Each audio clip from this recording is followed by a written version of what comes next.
ಅಲ್ಲ ನೀನೇನ್ ಡಾನ್ ಏನಲ್ಲ, ನಾನ್ ಬೇಜಾನ್ ಡಾನ್ ನೋಡಿದ್ದೀನಿ. ನೀವು ಡಾನ್ ಏನಲ್ಲ. ಆ ಕೆಪಾಸಿಟಿ ಹಂಸ ಅವ್ರೆ ಹಂಗ್ ತಲೆ ನೋವ್ತಿದೆ, ಮಾತ್ರ ಬೇಕು ನನ್ಗೆ. ಮತ್ತೆ ಕ್ಯಾಪ್ಟನ್ ನಿನಗೆ ಹಾಕಿದ್ರ ಹೋಗಿ ಆಗಲ್ಲ ಅಂತ ಬರ್ಕೊಟ್ಟು ಹೋಗಿ. ಮನೆಗೆ ಹೋಗು ಅಂತ ಹೇಳೋದಕ್ಕೆ ಕ್ಯಾಪ್ಟನ್ ಐ ಲವ್ ಯು. ನನಗೆ ಚಿಕನ್ ಮಂಚೂರಿ ಬೇಕು ಬೆಳಗ್ಗೆ, ತಗೊಂಬ. ನೋಡ್ಕೊಂತ ಇರು. ತಂದಿಲ್ಲ ಅಂತ ನಿನ್ನೆ ಮಾಡಿ ತಿನ್ಬಿಡ್ತೀನಿ. ಅವಳ ಕಣ್ಣು ನನ್ನ ಮೇಲೆ, ನನ್ನ ಕಣ್ಣು ಅವಳ ಮೇಲೆ. ಹಂಸ್ ನೀವು ತಿಳ್ಕೊಳ್ಳೋದು ಚೆನ್ನಾಗಿರುತ್ತೆ.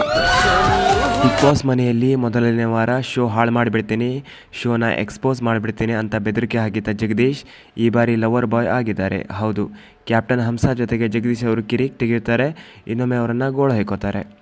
ಹಂಸ ಅವರಿಂದಲೇ ನಾನು ಸ್ವರ್ಗದಿಂದ ನರಕಕ್ಕೆ ಹೋಗಿದ್ದೀನಿ ಎನ್ನುವ ಸಿಟ್ಟು ಜಗದೀಶ್ ಅವರಿಗೆ ಇದೆ. ಹೀಗಾಗಿ ಗೋಲ್ಡ್ ಸುರೇಶ್ ಜೊತೆ ಸೇರಿಕೊಂಡು ಜಗದೀಶ್ ಅವರು ಹಂಸಾಗೆ ಗೋಳು ಹಾಕೋತಾ ಇದ್ದಾರೆ.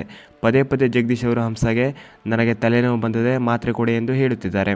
ಇನ್ನೊಮ್ಮೆ ಶಾಂಪೂ ಇದೆ ತಂದು ಕೊಡಿ, ನನ್ನ ಅಂಡರ್ವೇರ್ ಅಲ್ಲಿದೆ, ನೀವು ಅದನ್ನು ತರಬೇಡಿ, ನಾನು ತಂದುಕೊಡ್ತೀರಾ ಅಂತ ಸುಮ್ಮನೆ ಖ್ಯಾತೆ ತೆಗೆದಿದ್ದಾರೆ.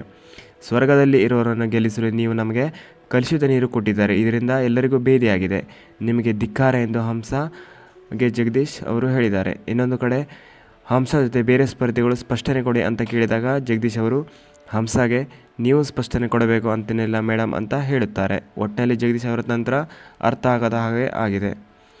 ಮುಂಗಾರು ಮಳೆ ಕ್ರಿಯೇಟ್ ಮಾಡಿದ ಜಗದೀಶ್.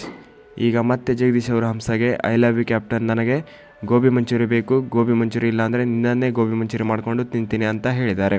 ಇನ್ನೊಂದು ಕಡೆ ಜಗದೀಶ್ ಅವರು ನೆಲದ ಮೇಲೆ ಮಲಗಿದ್ದಾರೆ. ಹಂಸ ಅವರು ಮುಂಗಾರು ಮಳೆ ಸಿನಿಮಾದ ಪೂಜಾ ಗಾಂಧಿ ಥರ ಜಗದೀಶ್ ಎದೆ ಮೇಲೆ ಕಾಲಿಟ್ಟು ನಡೆದಿದ್ದಾರೆ. ಇದನ್ನೆಲ್ಲ ನೋಡಿದ ಉಳಿದ ಸ್ಪರ್ಧಿಗಳು ಫುಲ್ಲು ರೇಗಿಸಿಕೊಂಡು ನಗಾಡಿದ್ದಾರೆ. ಇನ್ನು ಜಗದೀಶ್ ಅವರು ನಾನು ಇರೋದಕ್ಕೆ ನಿಮಗೆ ಊಟ ಸೇರ್ತಿಲ್ಲ ಅಂತ ಫ್ಲರ್ಟ್ ಮಾಡಿದಾಗ ಹಂಸ ಅವರು ನನಗೂ ಇಲ್ಲಿ ಟೈಮ್ ಪಾಸ್ ಆಗ್ತಿಲ್ಲ ಎಂದು ತಮಾಷೆಯಾಗಿ ಮಾತನಾಡಿದ್ದಾರೆ. ಇನ್ನೊಂದು ಕಡೆ ಮೋಸ ಮಾಡಿ ಕ್ಯಾಪ್ಟನ್ ಆದೆ ಅಂತಲೂ ಹಂಸಗೆ ಅವರು ಟಾಂಗ್ ಕೊಟ್ಟಿದ್ದಾರೆ.